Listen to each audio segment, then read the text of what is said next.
Let's begin with your book that you published in November of 2011. Right.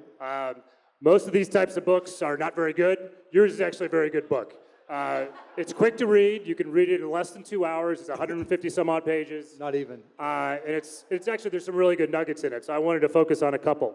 So when you first moved to Dallas, post-Indiana University, you made a list of all the jobs that you would love to do at some point in your life. Right. And so if you can remember this list, can you share with us what some of those jobs were and how it's evolved in terms of new additions or perhaps subtractions over the years? When I got out of school, I had no idea what I wanted to do. I graduated from Indiana, and a couple of my buddies went down to Dallas, and they're like, "You got to come down. You got to come down." And I didn't know if I wanted to go to New York, Chicago, LA. Well, I had an old '77 Fiat X19 with a hole in the floorboard, and Dallas was the only real city I could make it to. And so they're like, "Look, the economy's great, the weather's great, the women are beautiful." I didn't hear the first two things, but I heard the women are beautiful. And so I was down there, and when I got there, I thought, okay, what hot industries? And so at that time, it was cable television, computers, through Radio Shack, bartending, consistent things like that. And I ended up getting my first job as a bartender at night, but then I was able to get a job selling computer software during the day. So speaking of interesting jobs, one of your first jobs you talk about in your book is you were selling powdered milk, which sounds interesting. It was horrible. So maybe you can elaborate on that and tell us how that ultimately played out. So I've been an entrepreneur my entire life. As far back as I can remember, I would sell baseball cards to my friends. I would buy and sell stamps and stamp collections. I was that kid in the neighborhood that was always trying to sell you something. I sold garbage bags door to door. But after I graduated from college, I was like, what can I do? I want to start my own business. I don't want to get a regular job. And so somebody came up to me and had this great idea that I should try. And they're like, "Look, milk's so expensive. If we sell powdered milk, we can sell it for less." And I'm like, "That's a great idea." So I started going out there and finding these powdered milk formulas. And the problem was it didn't taste so good. But I was like, well, people don't need good tasting milk if they save a lot of money. So that business lasted about 2 weeks. But I learned, you learn from your failures. Like I always tell people, it doesn't matter how many times you fail, you just have to be right one time. Then everybody can call you an overnight success. That's right. So when you were at IU, you started a pub called Motley's Pub. Yep. And this was when you weren't even legal drinking age at the time. No, I was 20. I was 20. Senior year, I believe. Yep. So alcohol has usually been a relatively heavily regulated business. Yep. How did you actually pull that off? I don't know.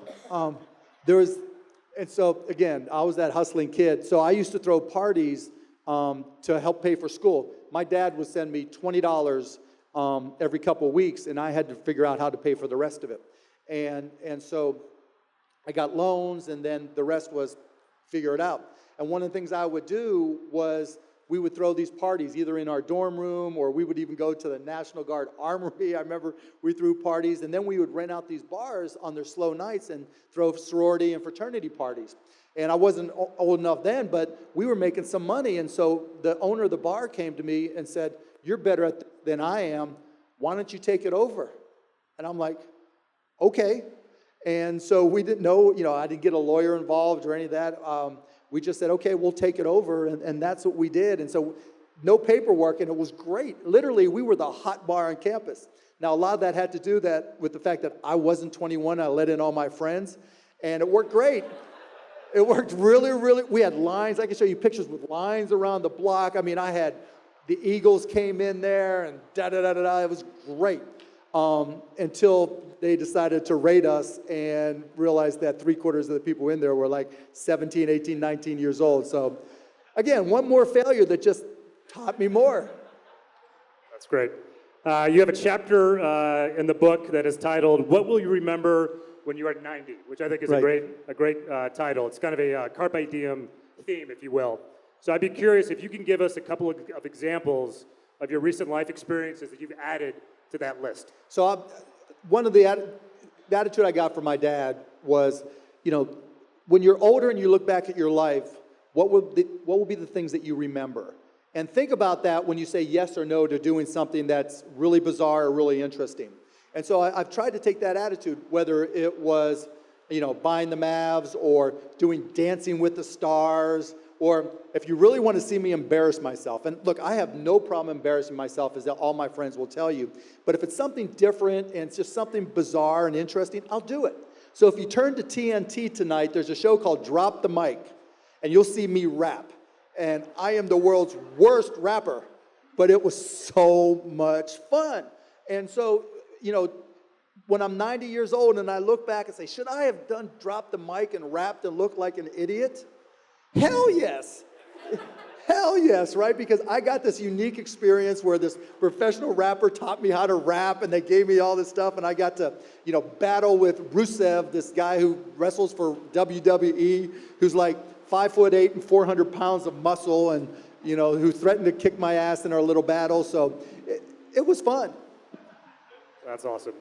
You come back to a phrase several times in your book when you say you just have to be right one time. Yep. And so you seem to have been right more than most. You also talk about just grinding and essentially outworking your competition.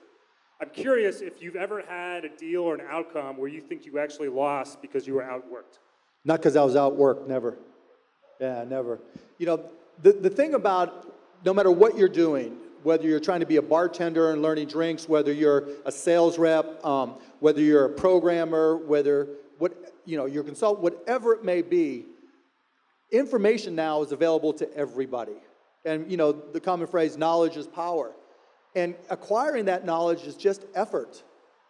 Going out and connecting to people and learning is just effort.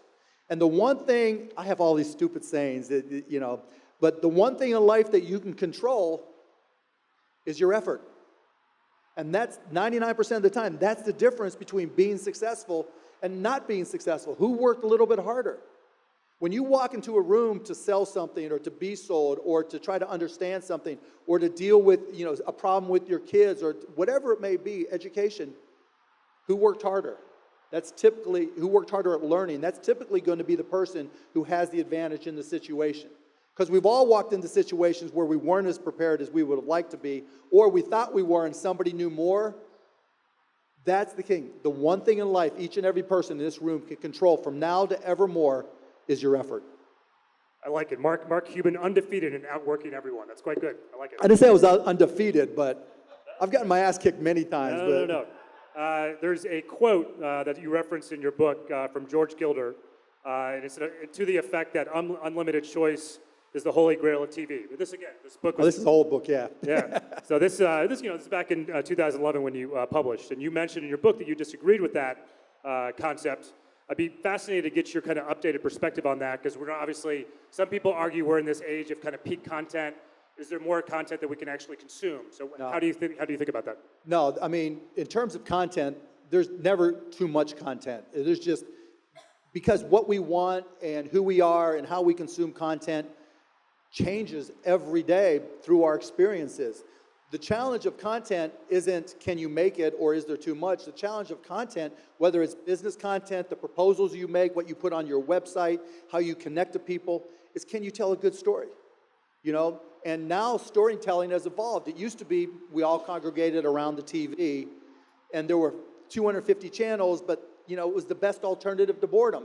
You come home, you're worn out, you sit there, one hand goes in the pants, the other hand goes on the beer, and you watch TV. Now, all the content comes to us. No matter where we are, there's a source of content. And who we are and how old we are and our experiences, that defines what we like. Just go to Twitch. Like, I have a 9-year-old son who plays Fortnite all day, every day, if we would let him, right? And he'll watch Ninja. Now, Ninja is I don't know if you all know who he is. He's a big guy on Twitch that streams Fortnite games. And he came to the Mavs practice facility one day because we got to be friends just through random sources. He was a bigger star than when Tom Hanks came to visit. I mean, and this is a guy on Twitch. Now, Twitch is unlimited options of content related to gaming and other things, and they're expanding. YouTube, obviously, just unlimited content. And it's not like YouTube's struggling. Where the takeaway from all this is when there's so many options for content, as business people, you have to figure out how to connect with people. You have to know your audience, and you have to know how to tell a story. And honestly, that's not my strength. I literally, and I forget the name of the book, I'd have to look at my phone. I'm reading a book on storytelling because that's how people connect. We have so many choices. If you can't absorb us with something that engages us, a story, and simplify it into a story that we want to connect with, the next person is going to be the next person is going to come in and take your business. So you also mentioned in the book, and this, maybe it's changed, but you read on average 3 hours a day. At least. Wow. You said your wife hates it. She hates a lot of shit I do, stuff I do. That's why we get along. So I'm curious, you mentioned you have 3 children. Yep. Do you ask them to maintain a similar reading regimen? Yeah, I mean, with my kids, it's, yes. In my household, I can be bribed if you read a book. Dad, how much do I get, or what can I get if I read this book and this book and this book? My middle daughter, Alyssa, my 12-year-old, wants a love sack, and so I gave her a book on girl entrepreneurs that she's got to read. My son wants an Oculus Rift headset, so he's got 3 books he's got to read. I'm not above bribing my children. I mean, it works. But yeah, reading to me is important. I've got 2 daughters, 12 and 15, and they're not big readers, but hopefully I can get them to adopt and adapt because, information is always going to be important. And look, there's different sources, podcasts and listening, and even Discover on Snapchat, is a source. But it's just about getting them excited about learning because, one of the greatest skills we all will have for our lives is, a thirst to learn and knowing how to learn. Not everybody knows how to learn.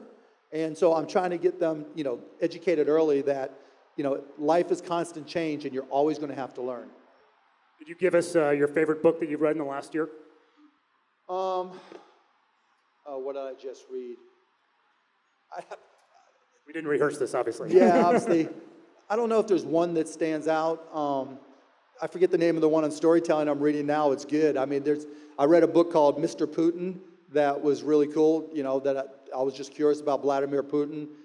Didn't know that he was a lawyer, didn't know he, was the assistant mayor in Leningrad. I mean, I read a book called The Master Algorithm by a guy named Domingo because I wanted to learn more. I'm firing my way through machine learning for idiots. I just try to grab whatever I can. Let's go back to the topic of media. So you probably know a buddy of ours, Thomas Tull. Uh-huh. So Thomas, I actually been doing independent film for the last 10 years, and so we're probably shooting our next film in May. And I'm curious, since you run Magnolia Pictures, I'm curious to get your kind of state of the union on the independent film business, especially as it relates to Netflix and Amazon and some of the big tech folks that are likely coming into the space. Independent film is hard. It's really, really hard. If some of you have aspirations of making a lot of money and then getting into film, stop right now. I'll tell you a little known fact. I've been nominated as an executive producer for 7 Academy Awards. Haven't won yet, but I'll give you a quick story how hard it is. I got an email from a guy named Alex Gibney. If you've seen this movie about, it's called The Inventor, I think, about Elizabeth Holmes, who would people in Bad Blood, yeah. He did that movie. And so he emails me just a cold email in 2003. And he says, I've got all this Enron footage. And I email him back, and I'm like, is it exclusive to you? Do you have the rights to it? He emails me right back, yes. Email him again. How much to do this documentary? Emails me right back, $770,000. Email him right back, let's do it. 12 minutes, I greenlit that movie. That movie went on to be a documentary called Enron, the Smartest Guys in the Room, that at that time was a top 10 all-time grossing documentary, got nominated for 1 Academy Award. Not 3 months later, my partner, Todd Wagner, who I do almost everything with, is incredible, comes to me and says, we've got this deal with George Clooney and Participant Films, and it's a movie that's going to be in black and white about old-time newsrooms, and it's going to be $8 million. We pay half, but it's going to star George Clooney. I'm like, do we get to hang out with George Clooney? Like, yeah. Okay, read the script, it was really good. So we do this movie, Good Night and Good Luck. Second movie ever greenlit, took minutes, gets nominated for 6 Academy Awards. And I get to have an Academy Award night party with at Dan Tana's in LA, I'm thinking, okay, I'm killing it. Literally, my first 2 movies, 7 Academy Award nominations. That was 2005. Anybody know any other movies I did? It's hard. And so we actually have gotten out of the original production business because it's that hard. And with Magnolia, we stick to distribution. And, we just did a movie, RBG, that got nominated for an Academy Award, but we distributed it as opposed to make it. And so the reason it's so hard is that there's a lot of choices. Now, people will still go to the movies. We just sold Landmark Theaters, but we had a great year. So people go, and it's a great way to get out of the house. It's great something to do. Movies had a great year last year, but if you're producing them, particularly independent films, it's hard. There's no formula. There's no way you can assure you're going to make money. And if you don't tell a good story, you're going to lose all your money. Very, very true. So sticking to the media theme, last November you sold your theater chain, Landmark Theaters. So I think there's a perspective that if you're buying from Mark Cuban, Mark may know more about the business than you do. So should we interpret that sale as a market top? No. A strategic shift or other? Other. I was just tired of it. Yeah. It's like, okay, why am I spending all this time on this and not even spend all that much time? And it was like, time to move on.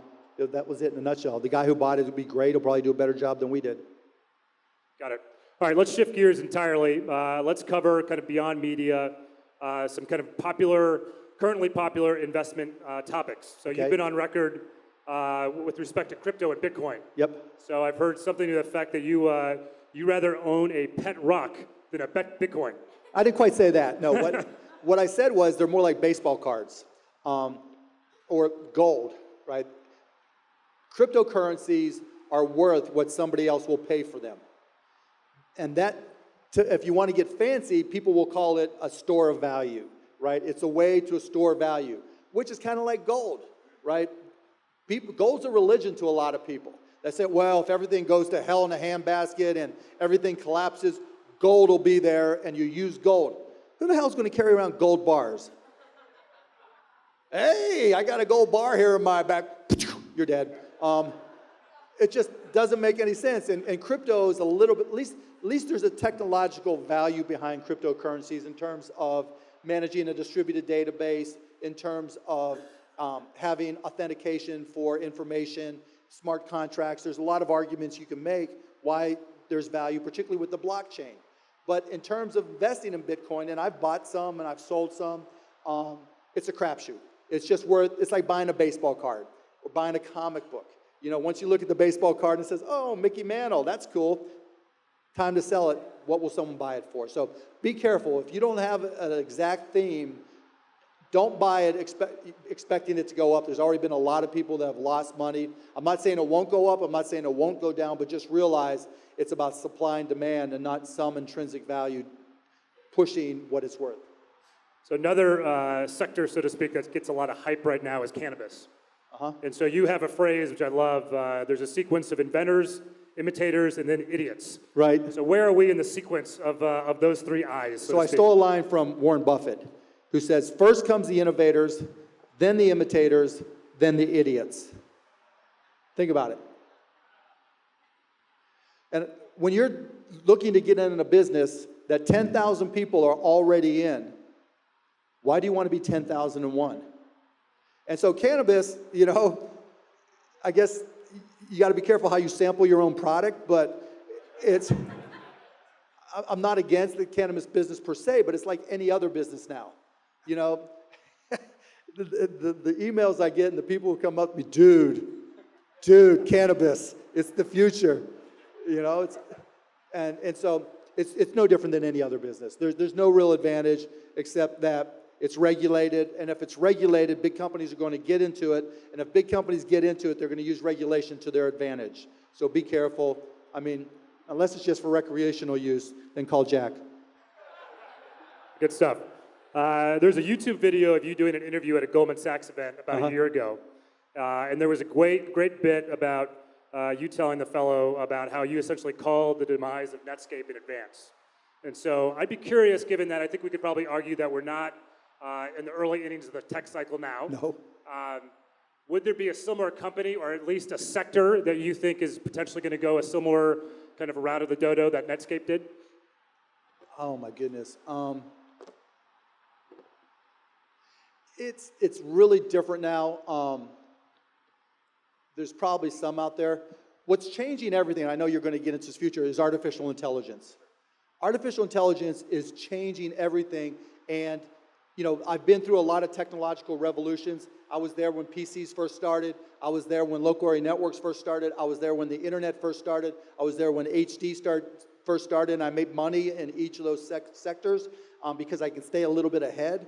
But if you think back to all of them, when I first started selling PCs, which was my job I got after I was a bartender in Dallas, I would walk in and people say, we don't need PCs. I write it by hand. I've got this ledger. I've got this person here who types it up on their typewriter. And then I was like, okay, here's what a spreadsheet does. Yeah, a spreadsheet cost $500 back then, but you can use it to play what if and learn. And it had an impact. It improved productivity. Then we started connecting them together, and I would say, well, if you connect these PCs together, offices can talk to each other, people can share data. I don't need to do that. I just carry this 5¼ inch floppy from this PC to that PC, and everybody shares it. And then now we can't live with local area networks. Then the internet, that changed everything too. Now we can communicate with everybody. But now we've seen those advances. With artificial intelligence, it's what if to the 1000th degree. Right now, the challenges we have as entrepreneurs and business people is we use our experience. And based off our experience, we put ourselves out there and say, here's some different options that I want to explore because I've done these things 1,000 times before, or I have a feel for this business, or I have the ability to tell a story or sell this product or understand this product. But we're limited by our time or the people we have around us or the access to information. What AI does, whether it's machine learning, neural networks, whatever it is, but generally, it's able to take an unlimited amount of data and go through it and pop out information that even the best experienced person couldn't think of. And why is that important? Well, why it's important is bigger companies have more data, have more processing power, can go through more options, more variables, and start to compete in different ways. That's how Amazon knows that if you had a stomach ache, they're going to send you 5 other options when you go to Amazon because you bought medicine for your stomach ache or something for your stomach ache. That's why Netflix knows if you watch this, and it says if you watch this, you might like that. Well, what are we as small businesses going to do? That's the challenge right now. That's where you as a small business entrepreneur or working or running a small business as a CEO, you have to put in that effort to start to understand how it really works. Now, what did I do? I literally went onto Amazon AWS and took their tutorial, their introduction to machine learning. It took me some time to fight my way through it. You didn't have to learn stats. You didn't have to be a programmer. But it educated me on how to use it. I mentioned earlier, The Idiot's Guide to Machine Learning. For those of you who are old enough who remember getting on the internet for the first time and struggling through it and expecting someone to teach you about it and then getting on mobile and, oh, what's this app thing that's going on? This is the same thing times 100.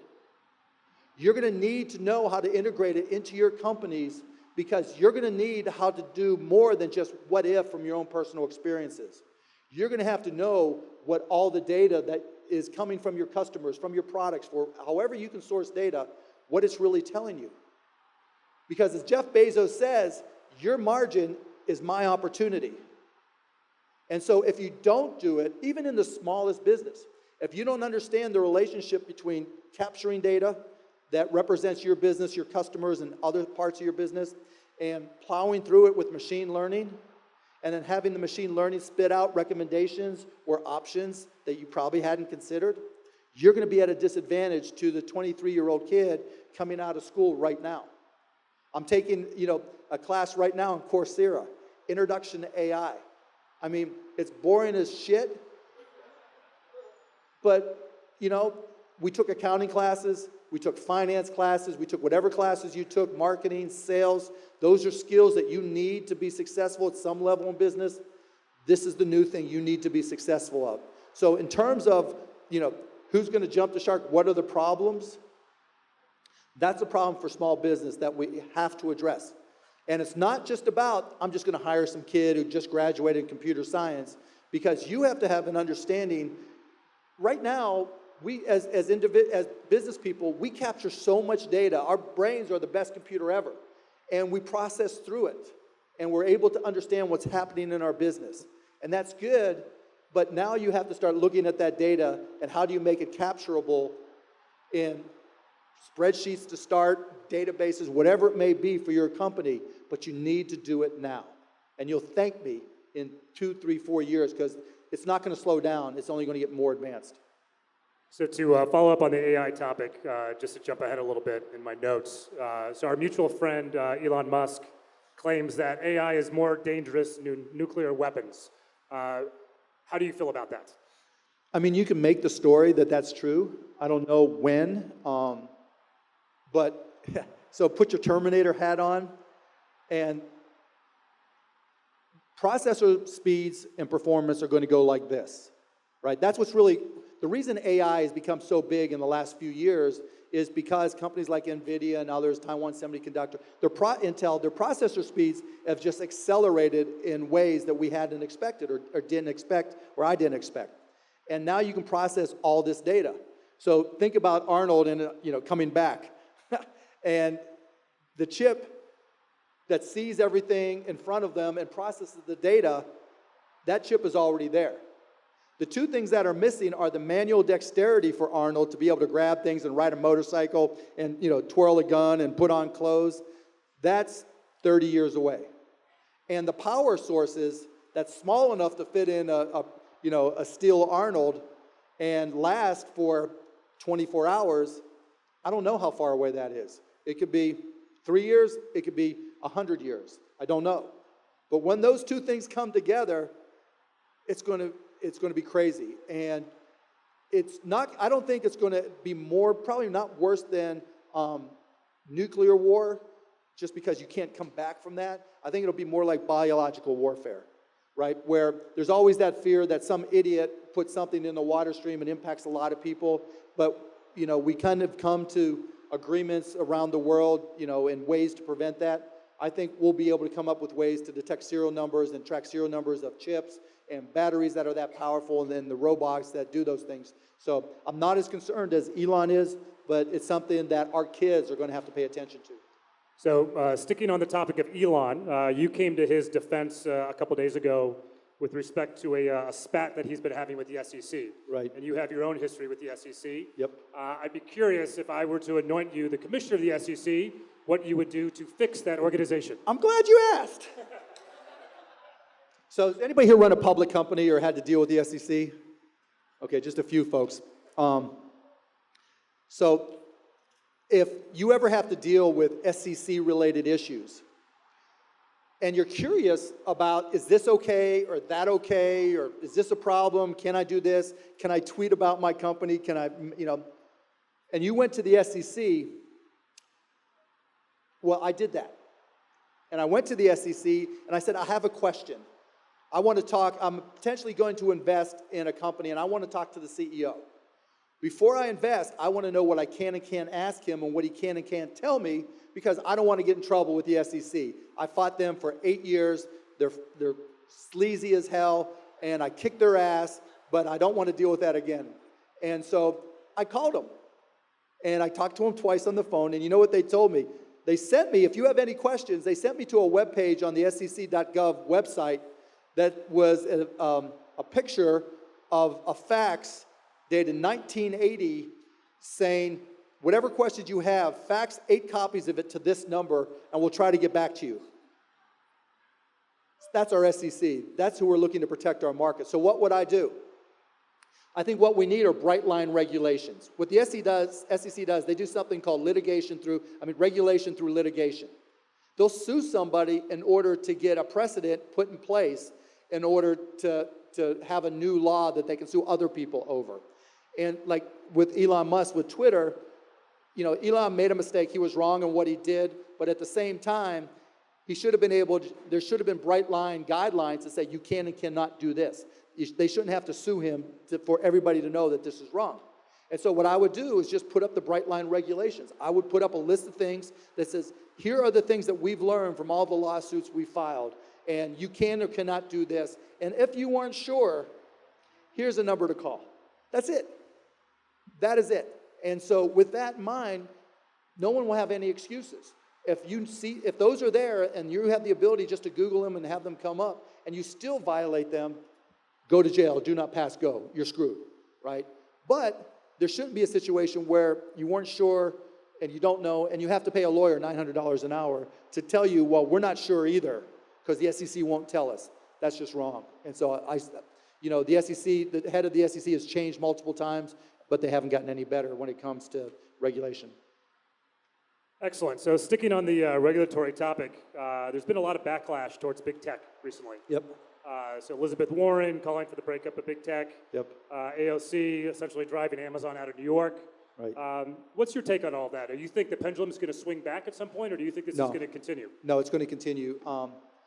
First of all, Elizabeth Warren is wrong when she talks about breaking up big tech, and it has nothing to do with whether I like or dislike Elizabeth Warren.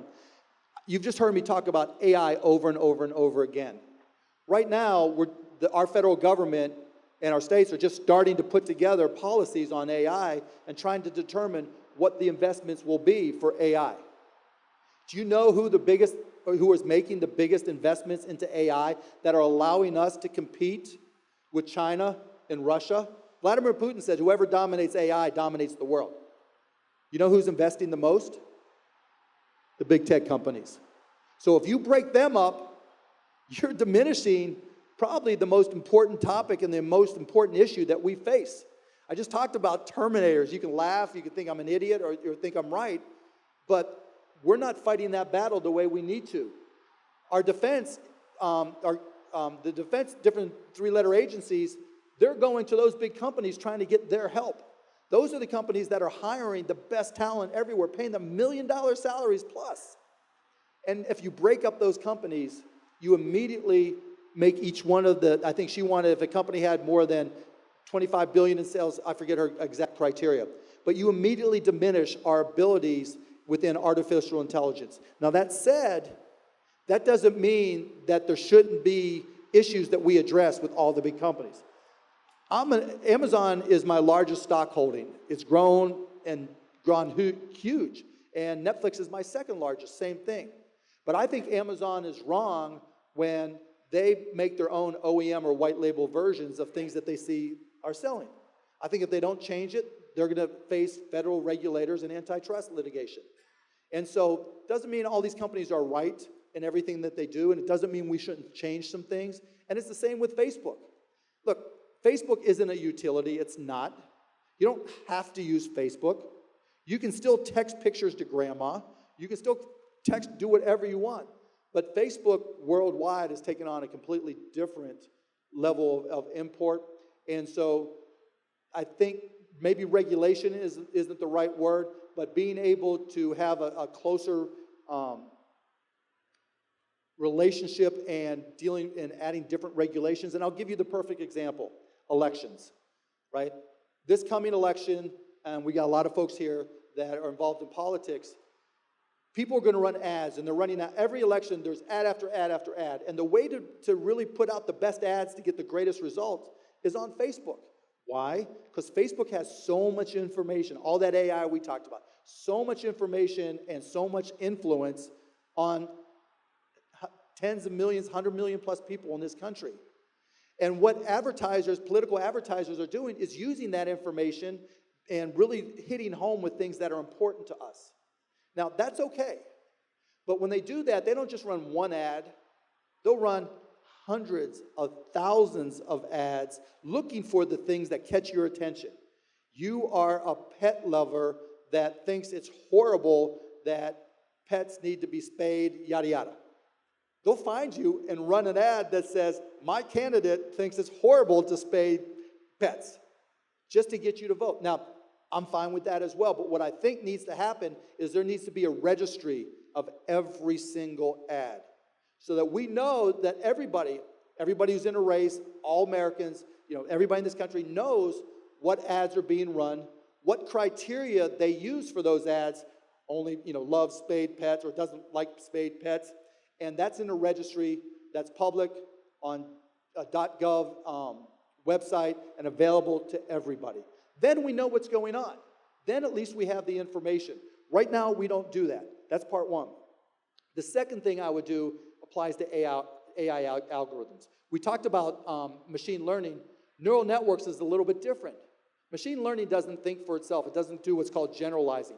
Neural networks, as these processors get faster, it starts to think isn't the right word, but it starts to generalize and come up with new things. It reacts to the knowledge it's already created for itself. You can call that learning, maybe, maybe not. But that creates those algorithms that are behind it, they become black box. We don't know what they're doing. Facebook, Google don't know what their algorithms are, their most advanced algorithms, or I should say their most advanced neural networks are doing. Those black boxes, those algorithms need to be in a vault somewhere just in case the shit hits the fan and something goes wrong. And so that type of regulation, I think, is warranted. But just Elizabeth Warren saying break up companies, you always got to be aware of the law of unintended consequences, and I think it would backfire on it. So staying on kind of the regulatory theme, you've been a critic of the ACA, and I was listening to this interview you had with the Goldman folks. You had a really innovative plan. I think you called it the 10 plan. Yeah, we changed the name, but yeah, that's what it was. So maybe you could just give us the quick cliff notes, because I know you're working on this politically. You're kind of making the rounds, talking to folks. It'd be great to kind of get the gist of it. So we called it the 10 plan originally. Effectively, the only safety net, if you don't have Medicare, Medicaid, or employer-based insurance, the only safety net you have is the ACA or GoFundMe. I mean, think about this. And if you need the government to guarantee a student loan, you want to go to University of Arizona, you can get that guarantee. If you're a small business and you get a small business loan through your bank, you can get the government to guarantee that. Somebody will loan you money for your small business if you qualify. If you're about to die and you need a heart transplant and you don't have insurance, what do we tell you to do? Your best option, your friends tell you to go to GoFundMe. We won't loan somebody money. We won't help somebody that's about to die. So I looked at it and I said, okay, as an entrepreneur, how would I solve this problem? And I looked at my own businesses. In my own businesses, we self-insure. We don't use an insurance company. I looked at the companies that have 5,000 more employees or more employees. 95, 96% of them don't use insurance companies for insurance. So I said, what would something look like if we self-insured? We originally called it the 10 plan, but effectively I put together a plan that I've been working up the ladder that says instead of giving money under the ACA to insurance companies, because what does an insurance company do? They create their own networks, they complicate things, they obfuscate the data, but if you give money to an insurance company to subsidize an insurance premium, that person who has the insurance has to fight to get it back. And out of the ACA, of the 47 million people who are eligible in that market, like 12 million people have insurance. That leaves 35 million people whose best option is GoFundMe or credit cards. So I put together this thing called the 10 plan. We're changing it to the safety plan that effectively says, rather than giving that money to the insurance companies, let's give it to the providers to pay, the hospitals, the healthcare providers, to pay when someone needs help. But before we pay for that, we're going to look at the earnings and the income of the person who needs help. If you work for $10 an hour and you work in home health care and whatever you do, it's $10 an hour, 40 hours a week, you're making $20,000 a year, you're going to pay a $25 copay. That's it. Instead of giving that money to the insurance company, that money is coming to help you. If you make $100,000 a year, you're going to pay 10% of your income. You're going to pay what you can afford to pay, effectively. It's means tested. And if it's, you sprained an ankle and it cost you $1,000 and you can just write a check, great, because you didn't have to pay insurance premiums. If you lose life's lottery and it costs more, all right, we'll loan you that money. Now we're going to deduct it from your payroll, and we're going to take between 3 and 10%, depending on how much you earn, but you're going to be the first person to pay that back. If it's just horrific and you have a chronic illness, Okay, you're still going to pay your percentage. It might be nothing if you make 20K, it might be 10% if you make 100K, but after 15 years, we'll waive the balance. So you'll have to pay it out, and what you can't pay, the government will pay. But unlike some of the single payer things or Medicare for all, we're not going to have to raise taxes because all that money has already been allocated for Obamacare. It's already there. Now, how do I know the math works? I went to the most far left economists that I could find, and I went to the people who helped start the ACA, and I said, help me design this model. And you know what they came back with? That doing the 10 plan, now called the safety plan, just as I explained it, you pay what you can afford, and above no more than 10% of your income, the government helps with the rest. We save $45 billion a year for patients, $40 billion a year for the government, for the federal government. Just by letting people pay what they can afford, but most importantly, taking the insurance companies out. Why did insurance companies add so much cost? Because think about your insurance programs right now. Every year it's a different network. Every year, different doctors. Now, when that happens, they have to negotiate those deals with the hospitals and all the care providers, which means the hospitals, 31% of their costs are via administration costs. Then there's the 15% that the insurance companies get to take called the medical loss ratio right off the top. When you put all that money back in, instead of giving it to the insurance companies, it actually pays for health care and the numbers work. So what am I doing in dealing with it? And I mentioned this to the governor a little bit earlier. I went to HHS, Secretary Azar, and Seema Verna, head of the CMS, and there's actually a waiver, a 1332 waiver. And I'm working together to put together the waivers, and I'll be going to different states, hopefully including Arizona. So instead of Obamacare, you'll have the safety net. And instead of paying insurance premiums, if you're healthy, you'll never pay an insurance premium again. You keep that money in your pocket, you can put it in an HSA, health savings account, and pay for it and use that when you need it. And so I'm going through that process now. It works. I think it has great upside. That is what I want to be my legacy. That's what I've been working on this for 2 years. I can tell you more about healthcare and healthcare costs. I can tell you that, 27 million claims, insurance claims, are denied a year under Medicare. That'll change with this. I can tell you that insurance companies silo all their data so artificial intelligence can't be used to find better cures and find better outcomes. That'll change. So I don't want to go on too far because I get all worked up about it, but there you go. So at this stage, we probably have about 15 minutes for questions from the audience. I'm going to close with just a couple questions after that from Mark. So we have 3 folks who are in the audience right now with microphones. So we have Mara, Courtney is somewhere, and Ava is somewhere as well.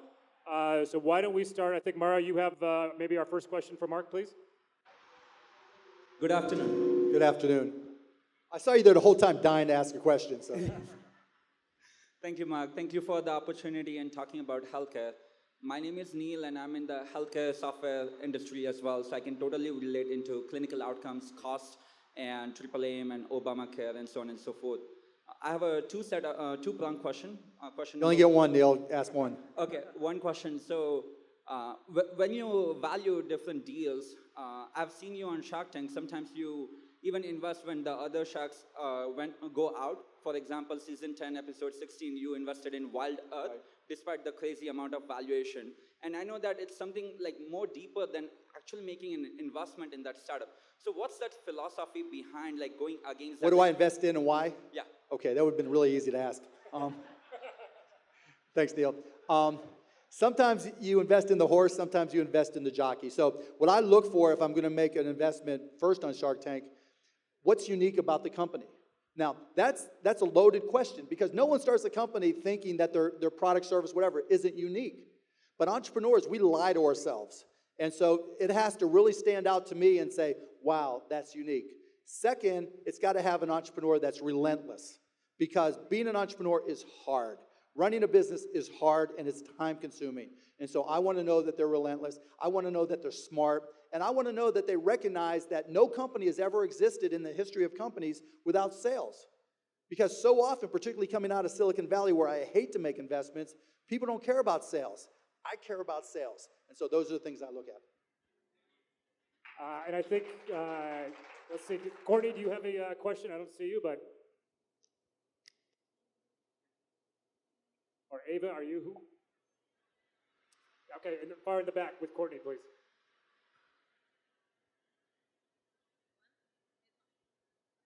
Hi, thank you for your presentation. I can't hear a word she's saying.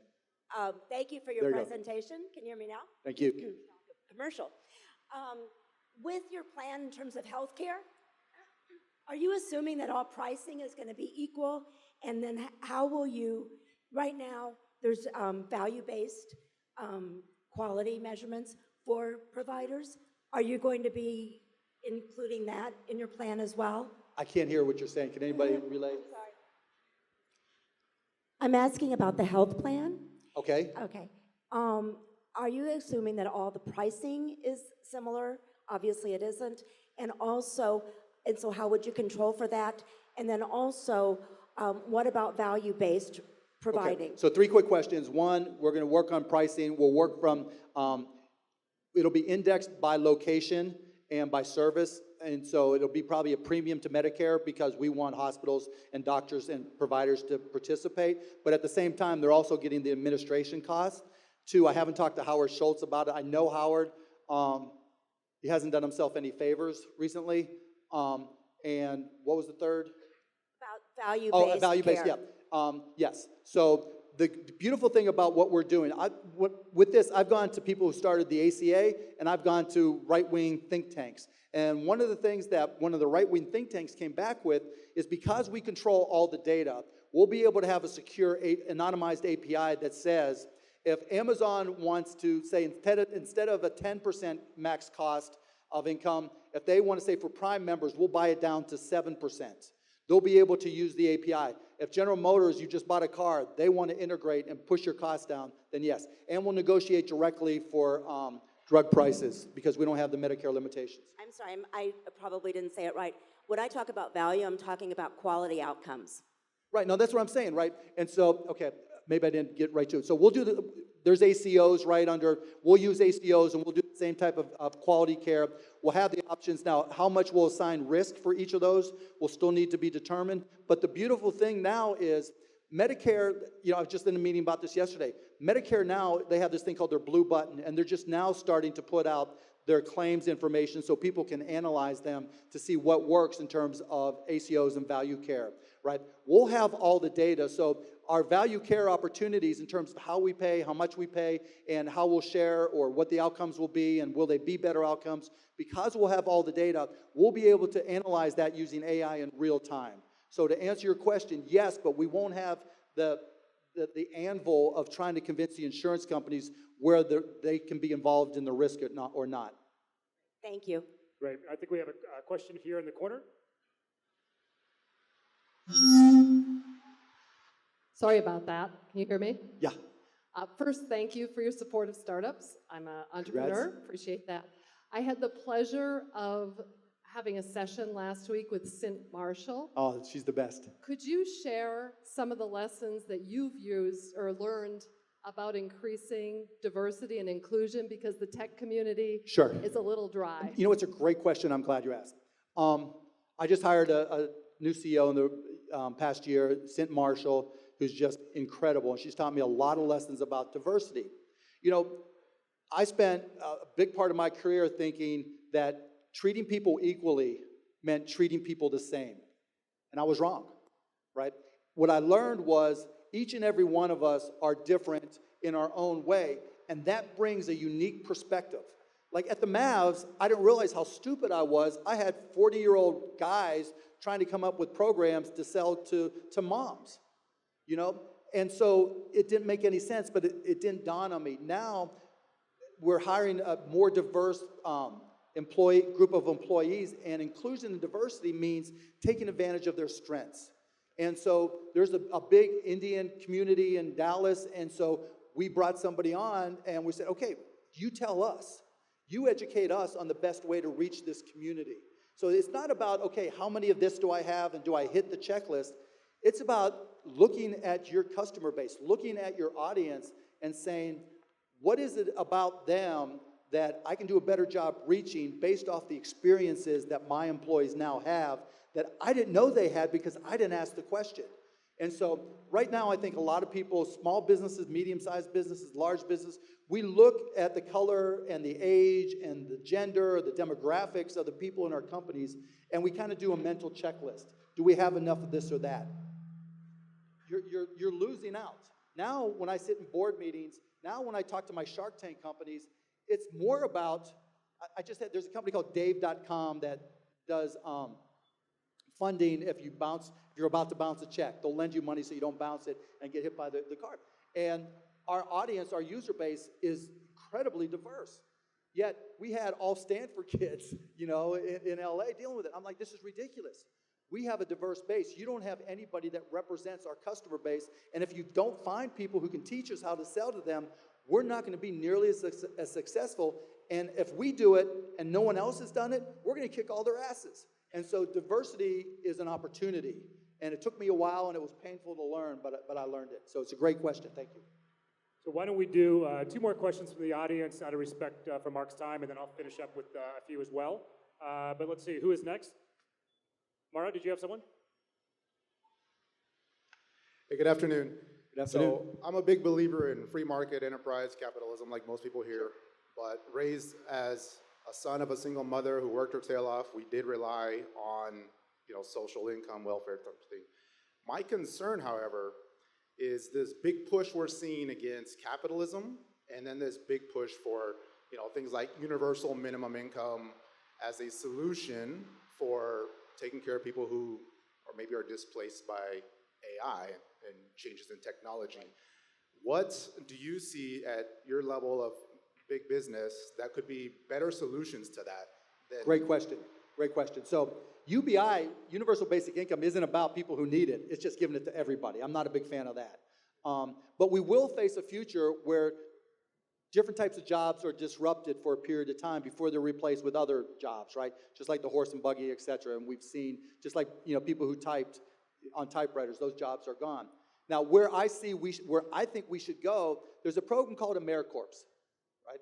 AmeriCorps takes kids out of school right now, and they puts them 6 in an apartment and pays them basically minimum wage. There's a $1.2 billion budget for it. I think that program is completely underutilized. There are jobs around the country where we can put people who are displaced or need trained or need or have an ability to help in ways that we need in communities and just pay them, right? Pay them 15, 16, a living wage, whatever it is per hour, so they can live and feel good about themselves, but serves a purpose, right? To me, it's not so much, to me, we need to be more efficient as a government. We need to use common sense as a government and recognize that there are going to be people displaced, and we can either help them get into jobs in places that help us. So if there's an underserved community, I'd rather have street monitors, or more people in schools, or more people helping kids in lower education, or doing tutoring and taking somebody. It could be a 73-year-old man who needs it. It could be a 47-year-old woman who is now part of AmeriCorps who's helping. Doesn't have to just be about kids coming out of college. So to me, there are programs that the government already has. We just have to use common sense. Not to be too political, but to me, that's the thing that's missing these days. Everybody has an agenda. Everybody wants to get long and get loud about what they believe in, and they're ideological. Let's just use common sense. 99% of the time, it's going to be somewhere in the middle, and we can agree on it, but, everything's a sales pitch. And I'm all for selling, but sometimes you just got to use common sense to get solutions, and hopefully that answered your question. So one last question. Courtney, do you have a... Hi, my name is Tom Seeger. I teach engineering business practices at Arizona State University. I just hired an undergraduate sports journalism major to help me with the storytelling that you were talking about. Sounds like it's on the right track. He's been following your comments on esports because his idea of sports journalism is esports. Yep. And he wanted me to ask you to update your views on esports. So esports Fortnite's not an esport. They're trying to make an esport, so that's not a good example. But League of Legends, CS:GO, that are very competitive, typically 5-on-5. Esports is a sport. I played in a League of Legends tournament. I sucked. I got crushed.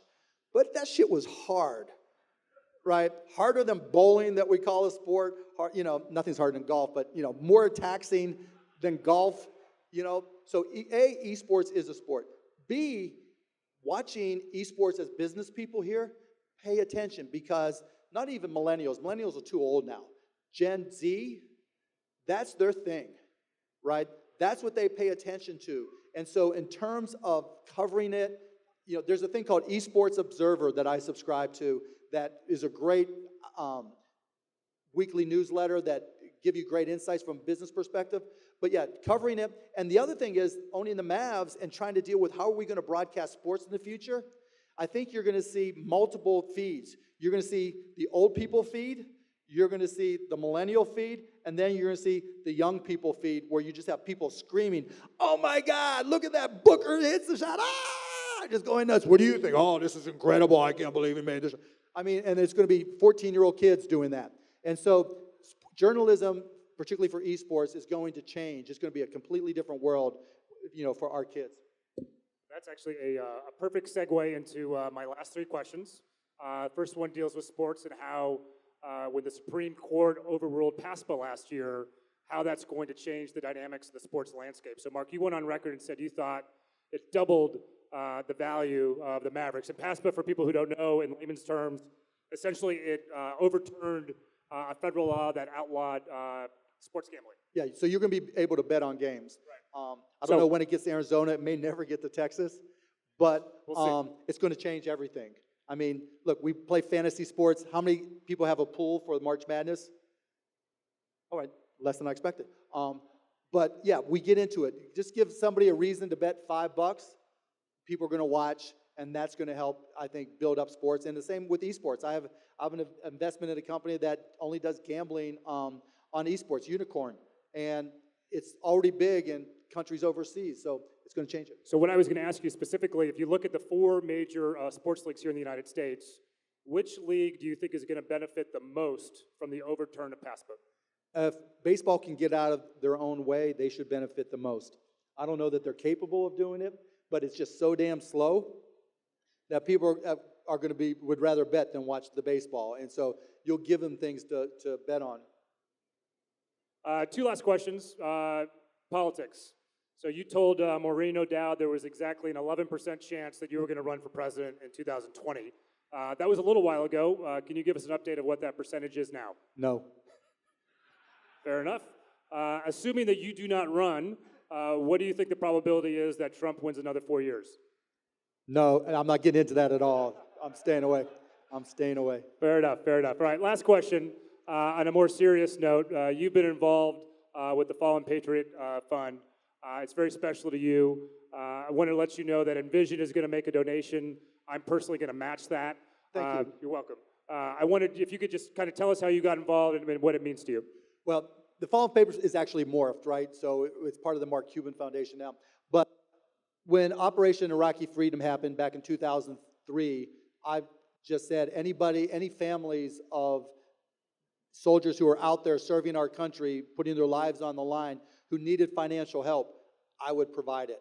And so I didn't go out there and solicit donations, even though we got some. And so, I think I've spent now $5.8 million, I forget whatever it is.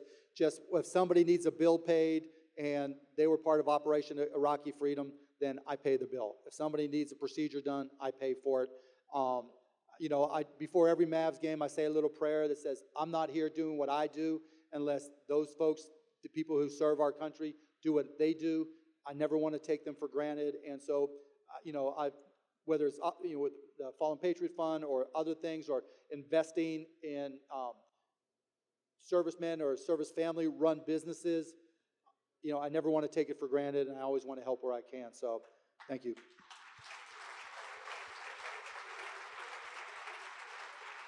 Well, Mark, this has been a lot of fun. We want to be respectful of your time. Thanks for making the trip to Phoenix here today. And again, we really appreciate it. And thanks again. Thank you, guys. Appreciate it. It was fun.